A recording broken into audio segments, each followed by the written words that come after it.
then it must not be too noticeable. And yeah, I haven't. all right, cool. Tinnitus. I would imagine you would notice it since you were knee deep in it and editing it, but I have not noticed it. Have you tried going mung? All right, ready to start.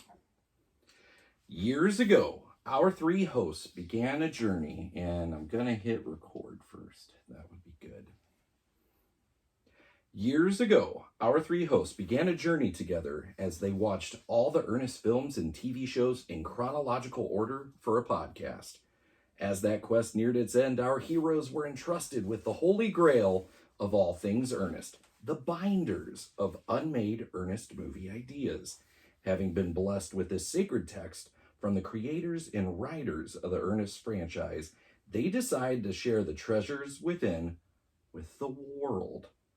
They formed the Ernest P. Worrell Preservation Society and will gather regularly to discuss these films that never were.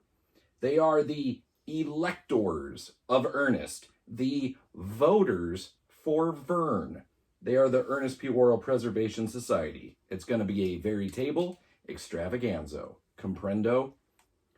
Welcome, listeners, to episode 11 of the Ernest P. Worrell Preservation Society. I am your host, Dustin, and joined by my favorite Vernonites in the world, Jason. That means a lot. Thank you for saying that. And Derek. Thank you as well. So, little bit of a change we'll just mention at the top of the show. All video previews now available on YouTube for everyone to enjoy. Take that, you lucky so-and-sos. Is that because our Patreon totally dropped off? No, our Patreon is still going strong. Are we in the red? No. We're getting close to Black Friday, though. Yeah. Ooh. Yeah. Looking forward. Because what happened is the video previews used to be for the Astor Clement patrons. The $10 a month. Get you a vidya. But we had some video issues a few episodes ago.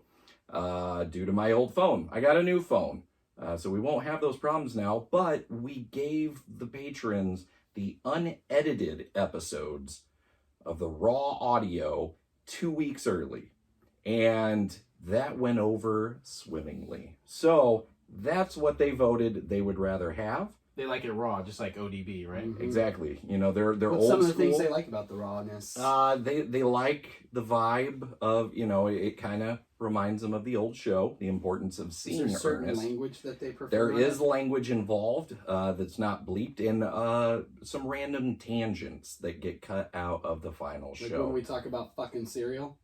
Good Lord. Yeah, we try to keep it. Holy Try to God. keep it tight. These video previews obviously are going to be uncensored too. So, that's the kind of shit that you can expect on Live rounds. I don't like on that. this. Live but, rounds. I don't like that kind of talk. I've turned over a new leaf. I don't swear anymore. What? I only pee in the bathtub. Funny story. I just found out Jackson does that. I do that. Peas in the shower or peas in the bathtub? In the bathtub, and we Oh. discussed how that's not a No. good route. Oh, what? You guys are both saying no to that. Why is that not good? You're sitting there in a tepid pool of your own mess. Wait. You said why he's taking a bath? Yes. Oh no, I mean I just like there's an empty tub. I'm fully dressed. I just pee You look in at the tub. toilet, Instead of you the look at toilet. the tub, Yeah. maybe look back at the toilet once more and like, meh, I like this giant toilet. No, it's instead. basically like I don't have a bath bomb, and the color of this water is disappointing. Well, how Let's does- make it yellow. I mean, essentially, urine is sterile, and Correct. I've heard that you can actually drink your own urine once. Second time it is perhaps poisonous. Not gonna find out. What makes him think he's like, oh, I'll just pee right in here? What's the thought process? He's 11. There is none. I Huh. don't know, dude. I was 11 and nah. Yeah. Nah. Nah, but you guys don't pee into the tub like when it's empty just to get rid of waste. I've peed in sinks. Mm-hmm. Yeah, I've Yeah. eaten this thing. Well, I wash it down. I don't let it just mellow and then Sure, get sure. weird. But I feel like I'm using less water, and I make more. It's more a cacophony of noise, so that's more pleasurable to my ear. Okay. Ah, yes, the acoustics. Yeah. I can be down with that. So yeah, this is the kind of conversation that you get on the unedited. Pee talk. Audio. Wait, this is gonna be edited out? It might be. I don't know. We'll Well, see how the that's rest of the bullshit. episode goes. But welcome to the new viewers on YouTube. Hope you enjoy the show, and be sure to check out the final edited episode once those are up. And this is what we look like. We're sorry. I need to lose weight. I shaved today. Mm-hmm. Like I trimmed it the up? beard. Yeah, Yeah, I was looking a little like Grizzly Adams if he had a beard. He did. Grizzly Adams did have a beard. Yeah, he did have a beard. Gotcha. Well, what we're gathered here today to discuss is Ernest Goes to Washington. It's election month, fellas. Washington State, It's- Seattle, it's- Tacoma. It's Space gonna get Needle. interesting Coffee companies. in the next couple weeks. Hail to the chief. He's the one that needs hailing. Yep, You guys ever been to Washington, D.C.? I have eighth Yeah. grade field trip. No, not field trip. 8th grade family vacation. I've been to enough Porta Johns in my life to get the overall feel for what that town's about. Oh, he ain't kidding. So there's actually 4 scripts that we're going to go over 2 episodes.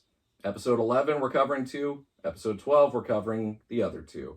And we will discuss all of them, and we're just going to make a month of it. That This does is happen. Ernest Goes to Washington month. Sometimes it happens where they're very similarly named, or they are named the same thing, and there's 2 to 4 treatments of something, and that's very curious to me. Yes. How they decide this is something we really want to lean into and create different We're versions going to of. make a meal of it. Why is that, do you think? What is it about Ernest going to Washington that made them say, let's pump out a handful? I think it's just one of those obvious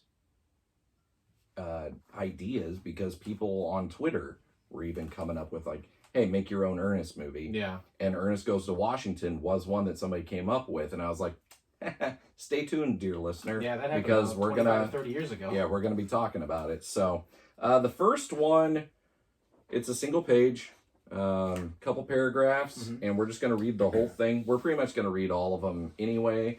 You guys seem to enjoy hearing all the Chuck-a-black.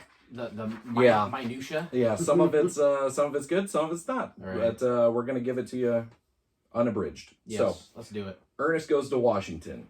In a fluke appearance on a national news program, Ernest's offhand comments about government and the direction of the country earns him a lot of attention. From the media, from politicians, from the people. What do you guys think this is? Why is he on a national news program? Is there an event happening somewhere? Is he like working on the job and he happens to get pulled in by a news reporter? He was riding in a car at the Indy 500. Is that yours? Your script that you wrote? No, that was how Ernest got discovered by Disney. Oh, that's right. That's right. Yeah, he got more applause than Mickey Mouse. So yeah, that's right. Ernest's simple yet logical view of the world outshines the double talk and negative backbiting of the 2 major party candidates. There's a groundswell of support for Ernest, and a grassroots movement to get him on the ballot takes shape. I mean, hey, if Kanye can be on the ballot, why not Ernest? Only in 12 states, though. Yes, that's true. But that is... I don't even think he's on ours. His it's- home good. state. You know what? Good Lord.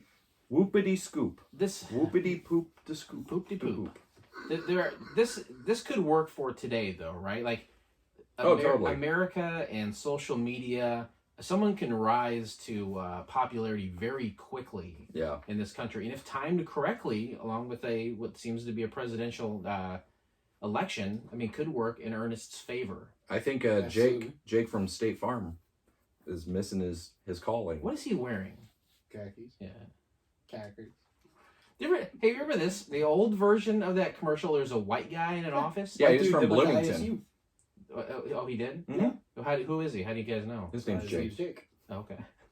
So we're simpatico. But yeah, you guys are one mind, apparently. I'm just going to look right between you and know that I'm talking to both of you at the You'll same time. see some sort I of was, amalgam of us form right here. I was friends with him on Untapped, Oh, yeah, okay. which is my craft beer app. Right. And Jake, that was his username, was Jake from State Farm. Oh, was it really? And he would, toast some of the stuff. But then they changed it to a black guy, right? Yeah. Yeah. Why did they do that? Because they're woke.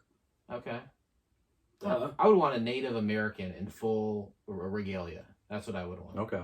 Full regalia. But still khakis. But still cactus. Yeah. Okay, I'm down with that. A real Native American, not this ironized Cody bullshit. Yeah. Giuseppe. Listen to the Ernest Goes to Camp episode of The Importance of Seeing Ernest. Or don't. It's a free country. Yeah. Do whatever you want. We don't care. Yeah. So, it's America. This draws the attention of a billionaire who has launched several unsuccessful third-party campaigns of his own. Ross Perot. You guys even laugh the same. You guys are creeping the hell Can out I of me. finish? Can I finish? Can I finish? You okay? You okay, boo-boo? I don't like you. It was weird that Dana Carvey played two of the candidates, right? Okay, you asked I've always for it. wanted to see how they did that. This is funny. On a live one. I listened to a lot of interviews with like SNL members, and on a few occasions I've heard David Spade interviewed, and he's like, "I'm very similar to Dana. Dana's white hot on the show when I get there. We overlap about a year or two. I'm do anything to get on camera. I want to be part of the show. I want to be on camera." And so they say, "Well, you look similar to Dana, and he's very popular, so we use him a lot." And so he says, so Lauren says to him, "Hey, we got this debate with the three candidates. You got Bill Clinton, Bob Dole, and Ross Perot. Can you step in as Ross Perot?" And he's like, "Boom, got it. Thank you. Yes." He gets there, and they only use him for the wide shots. Oh, really? And then they pre-recorded Dana as Wow. Perot. Oh, so that's how they did it. So, okay. yeah, I've always wondered that. It leveled him. Like, he was like, "Oh, I wanted to be on camera so bad. I practiced my impression. No one's going to beat Dana in impression." But they said only in the wide shots, so he would just step in occasionally. That's unfortunate. Oh, that sucks. Leave all Yeah, he ended up being okay. Yeah, he did just fine. Rules of engagement. So, Get on that show with Buddy. Well, he was on tons of shows. Oh, yeah. Rules of Engagement, Just Shoot Me. you had that Hollywood Minute. Yeah, and then he had the Lights Out. That actually looked like a good show. I didn't see much And of he it. stepped in for John Ritter on Yes, 8 Simple Rules. 8 Simple Rules. Yes, the guy's been on. He was on that after he died. Yeah, after Ritter died, He he stepped stepped in. in as the male figure. He's been on Interesting. TV for 25 years straight, at least. Oh, yeah. Just shoot me. Unbelievable. So he finances Ernest and places him in the care of two campaign directors. Although they try to mainstream him, the essential Ernest still comes across to the public. Although he narrowly wins, it's a landslide of laughs as Ernest P. Worrell takes the oath for the highest office in the land. I feel like this is the voiceover for the preview. Well, I was just going to say, that's the tagline. Yeah. This fall, vote for hilarity. From Touchstone Pictures, it's Ernest Goes to The Washington. ballots are in, and so's the verdict. The critics love Ernest Goes to Washington. Now, come up with something like this really witty, like Gene Shalit. Right there. Yeah, Ernest is back with high-flying laughs and crowd-pleasing fun. All the pundits agree. Punch your ballot at the box office this summer. Critics have seen Ernest Goes to Washington. A slapsticky blast. I'm just reading the back of the DVDs in front of me at this point. So, politics, as usual, go out the window, and he soon has the Senate and Congress on the run. The American people are ecstatic until the defeated candidates join together to scandalize and discredit Ernest. President Worrell. Add to the mix of the secret agenda of the billionaire, and Ernest and his cabinet are going to have to pull out all the stops to turn the tables on the wrongdoers. All right, so that's just a simple premise. Yeah. You can kind of get what they're going for. The duo that are like the campaign people. There's only one duo. Well, there's two. There's only two duos. There's only three. Your duos. Chuck and Bobby, Mm-hmm. but there's also the Mighty Work Boys. Ooh. They might be good for this. Yeah, that's Yeah. kind of what I was thinking. That's okay. Yeah. I Just can see their them whole doing it. fast talking back and forth shtick. And they were also the general and his like assistant in Army, right? Those were the Mighty Work Boys? Yes. I think so, yeah. Yeah. Mhm. Okay. Yeah, I would say them. That's good. And then the two opposing candidates, we could put Chuck and Bobby in that. I think it would be kind of funny for Bobby to be a candidate and he says nothing. Well, I want to see Bobby. Plus tax. No new taxes. No new tax. Plus no tax. I want to see a lot of like Bobby going to raise his hand to open his mouth and then someone interrupts him. Like he That's exactly what I was thinking. He like, would be the Ross Perot. Yeah. Or Gaylord is his press secretary or whatever, his king of spin, and every time he's asked a question, he goes to start on the mic. So Gaylord steps in. So he's not the candidate. He's an assistant to Bill Burge. Okay. Yeah. That'd be funny. Hey, speaking of which, how's he doing? Gaylord? Bill. I haven't heard anything. He's very old. He is. There was a recent post on social media that Bill had kind of come under some poor health. He is getting up there, and we joke, we poke fun, but we love Bill Burge. Yeah. The movies would not be the same without him. I was re-listening to our Ernest Goes to Jail episode because I'm working on our Greatest Hits Volume 2 for the old show. Otherwise known as the episode where Blake got really, really drunk and didn't remember much. But he said... The day I buried my dad, yes. Blake was hammered. Bobby was his favorite part. Yeah. People love Bobby. Yeah. So, He was so drunk. I was really hoping to meet him, maybe interview him at an Ernest Day. Mhm. And it got canceled this year, obviously. So, Damn Ernest. hoping Bill pulls through and is doing okay, and we'll see him maybe next year. So yeah, if we hear anything, we will keep you posted. But what we can keep you posted on right now is the next script. Well, I got a couple questions. Oh, okay. I think right in the first or second paragraph there, Mhm. it mentions billionaire backing a third party, and I think it is crucial Ted Turner. that it's Ted Turner. Yes. Yeah. WCW. Yes. Ted Turner. Yeah, I think it's that's all I had to say. Okay. No, I think you can't have Ernest be a Democrat or a Republican, right? He can't be one of those sides. You have to create a third party that is not real. Yeah. Yeah. Do you agree? Yeah. Okay. What do you think that would be called? The reasonablists. Yeah? They're just reasonable. Something with dungarees, I'm thinking. I just want to know if Vern is his running mate. VP Vern. Maybe so. Would we ever I see want him? a constantly frustrated female press secretary. You may get your wish eventually. Or something similar. Played by Olympia Dukakis. She's a national treasure. I think it's always easy because it said Ernest had to battle against the billionaire and also the other candidates that were teaming up to scandalize him. Mm-hmm. Why does a billionaire always have to be an evil guy? How do you think they got the money? By being evil, you're right. Yeah. But is that what you want to do? You don't become a billionaire by being nice and altruistic. Yeah. Well, And what paying your about, taxes. Yeah. What about Mark Zuckerberg though? Really. What about do we want Ernest to be the president? Is that like when I think about him taking the oath and Mhm. stuff? I think there's things that you think about that a president goes through tradition wise, and there'd be a lot of fun things to do with Ernest and spoofing those things. But is that too big of a concept for him to be president, or should he be a local politics guy? Should he be a mayor of his hometown? Yeah. Or even a governor? I mean, that's definitely more realistic. Mhm. I do think the presidential thing would be funnier. And if you're trying to appeal to both adults and kids don't understand senators. They don't understand governors, maybe a mayor. But, a kid knows who the president is. Yeah. Okay. So, they can at least comprehend what's going on there. I think this whole story idea, Ernest Goes to Washington, is a more adult theme than most of the movies we've talked about, and could have been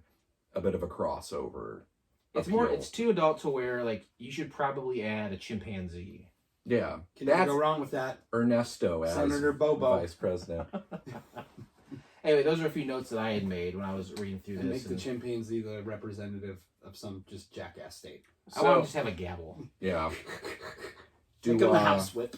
Do we want to rate this one before we move on to the next one? Sure, why not? Yeah. All right. So, Derek, what are your thoughts on the abbreviated pitch that we just read? As short as it is, you obviously you can't do a superb. Mm-hmm. I don't think you could do an ew either. It's a kernel of an idea, so it's like, okay, this is interesting. It could work. We just need to work on it. Okay. So I think it's an interesting concept for sure. Yeah. I think it's just vague enough to where it could work. Yeah. There's so many cracks that we filled. We're dealing with 3 paragraphs here.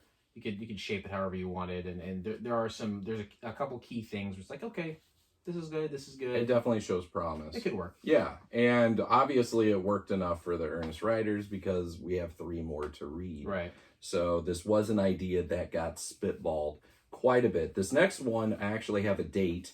It is August 14th, 1995. So there's no author. There's a business card of a couple people that I have a fax of. Let's give him a call. Give him a call. Do you want to? I'll call him. You're getting ready for your freshman year. And is this Jason and I, 8th grade. Yeah. What is this the writer? I don't think so. But Okay, let's see here. Where is it at? Marina Del Rey, huh? Yep. Ask for Cleve. You can't keep your phone calls on your own damn show, can you? You know, we really don't do that much anymore, which is too bad. Cleve? And this is the writer of Ernest? It could be. Cleve? Cleve.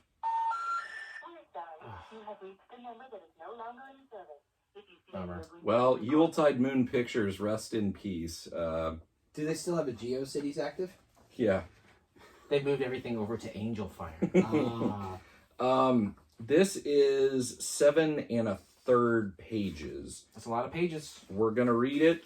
I got it broken down for all of us to do group story time. Perfect. Story time. And just heads up, viewers, this is gonna cut off halfway through. You're not gonna hear the whole story. You'll have to tune in and listen to the damn episode, and then you'll be fine. All right. A satellite is deployed by a space shuttle. A button is pushed somewhere, and a signal flashes to the satellite. It begins to transform, unfolding like a giant umbrella. The sun is blocked out, its rays bouncing away in a specific path. On Earth, armed with night vision equipment, American troops rush into a territory plunged into cold and darkness. They vanquish the enemy with overwhelming success. The projector light shuts off. Lights come on in a large room at the Pentagon. We have just seen a proposal film from a defense contractor for Project Black Star. Now, this is David Bowie's final album. Correct. Okay. He had been dealing with cancer. Nobody knew. Mm-hmm. Put it out on his birthday. Died like 2 days later. That's a verse from Alanis Morissette's "Ironic," isn't it? It's like Bowie died on the next day. Yep. R.I.P. We're not going to talk about how this is Mr. Burns. This is a Mr. Burns invention. We're not going to talk about that. It's 1995. Was it a Mr. Burns invention at that time? I think it was. Because we already saw Ernest wrote Season Rookie of the 6. Year. Season 6. Okay. Season 6 finale. Oh, that's what that was? Because Yeah. it was the finale was who killed Mr. Burns. Okay, when it because came of back. Sunblocker, yeah. Yeah. All right. Well, wait. Simpsons started when I was in 3rd grade. 1988. 1995 is my 8th grade year. I'm thinking I think- Sunblocker came first. Did Okay. it come out in 88 or 89? I thought it eight- started The on- Christmas special came out. Right. The Christmas special, which was the 8th episode, but aired first. Yes. And that was the only episode aired in like 88 or aired in 89, and then the season started in like a month or two later, I believe. I have to find this out. All right. Anyway, the chances are, Derek's not. He's gonna check out for a little bit. Just a minute. well, chances are someone ripped off someone. Is what Yeah. we're saying. Helicopters deliver the Machiavellian leaders of the Grand Independent Patriot Party, otherwise known as GIP, Do you G-I-P-P. think it's Jip or Gip? It's Jet because Jet. it's a pejorative for gypsies. Okay, perfect. All right. To the top story of an elegant hotel in the southeast. As they assemble, it becomes clear that this is a strategy session for the direction of their third-party group. During the meeting, Rockefeller Houston, the leader, reveals that their puppet incumbent candidate in the Congress has fallen victim to scandal. The party only has 2 days to file a new candidate for the upcoming 96 election, and they present their choices to the assembled group. Each one, it turns out, has significant skeletons in the closet. No. And the verdict is that episode aired May of 1995. So it was written. Oh. It aired before and was written before. Okay. Simpsons did it. Simpsons did it! On the rooftop garden pool adjacent to the conference room, Ernest P. Worrell, about 35. He needs to be 35. It's At about least. 35. Could be 36. Could be Okay. 34. Okay. Is clumsily getting acquainted with a weed eater. He is being hastily instructed by a heavy-set supervisor who makes the mistake of handing him a pair of goggles and a radio headset before finishing his instructions. The supervisor leaves and Ernest cranks up the volume on the radio in order to drown out the weed eater. Getting a bit preoccupied with the music, he uses the tool as an air guitar, and while swinging around in a self-induced fantasy, he wreaks havoc with the landscaping around the pool. What do you think he's listening to? Ooh.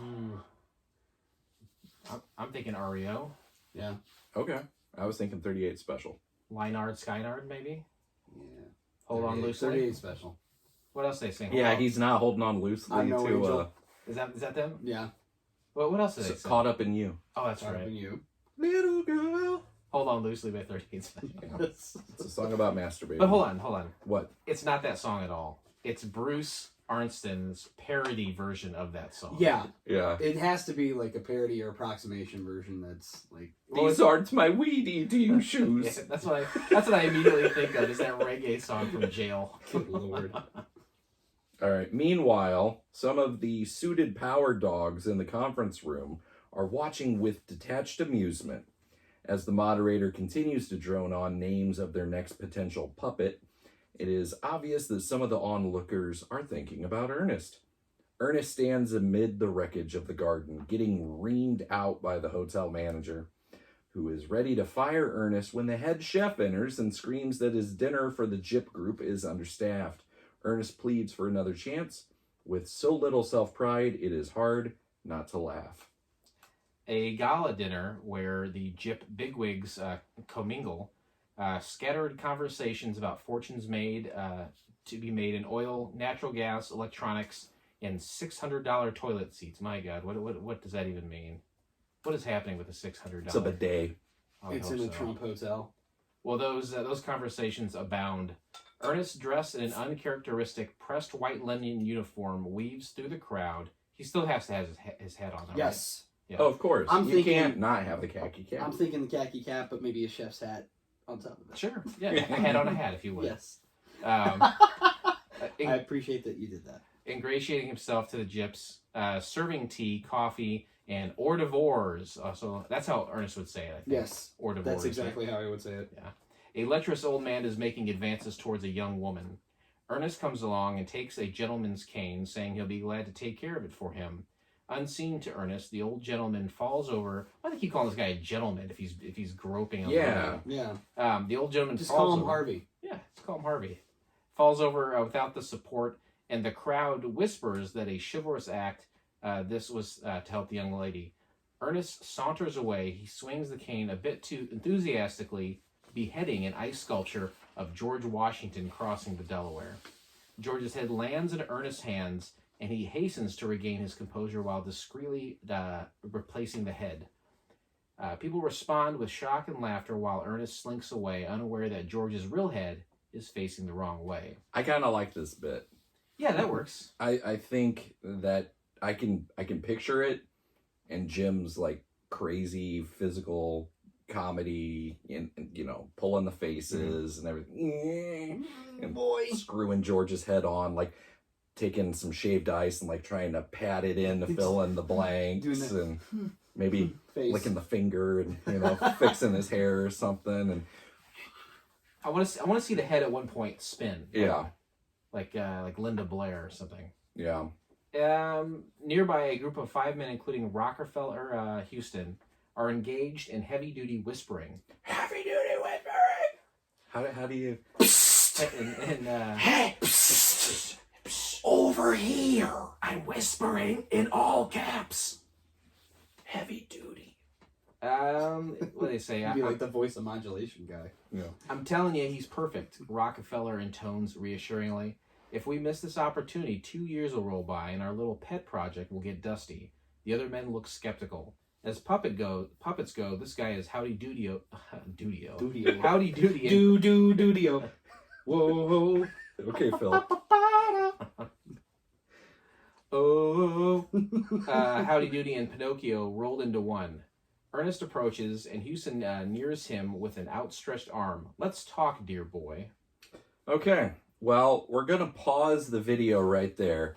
You guys will just have to tune in to the finished show, or, feel free to become a patron at patreon.com/seeingernest, and you can get immediate access to the unedited rest of the episode. All sorts of buffoonery.